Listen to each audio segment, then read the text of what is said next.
এই মুহূর্তে সামাজিক যোগাযোগ মাধ্যমে তুমুল পরিমাণে ভাইরাল হচ্ছে তাণ্ডব সিনেমার শুটিং সেট থেকে ফাঁস হওয়া কিছু চমকপ্রদ ছবিগুলোতে দেখা যাচ্ছে একেবারে ভিন্ন এক শাকিব খানকে। চোখে তীব্র রাগ, চেহারায় এক ধরনের হিংস্রতা। এ যেন তাণ্ডব শুরু করার আগের মুহূর্ত।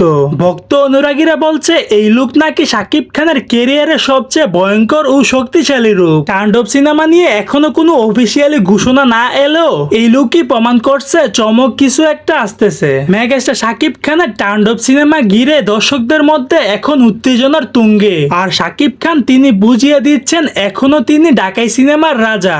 সো দর্শক, তাণ্ডব সিনেমা শুটিং সেট থেকে লিক হওয়া এই ছবিটি আপনাদের কেমন লেগেছে ব্যক্তিগত মতামতটি জানিয়ে দিবেন আমার কমেন্ট বক্স। তাণ্ডব সিনেমা এবং মেগাস্টার শাকিব খানের সকল ধরনের মুভির আপডেট সবার আগে পেতে আমার চ্যানেলটি সাবস্ক্রাইব করে রাখবেন।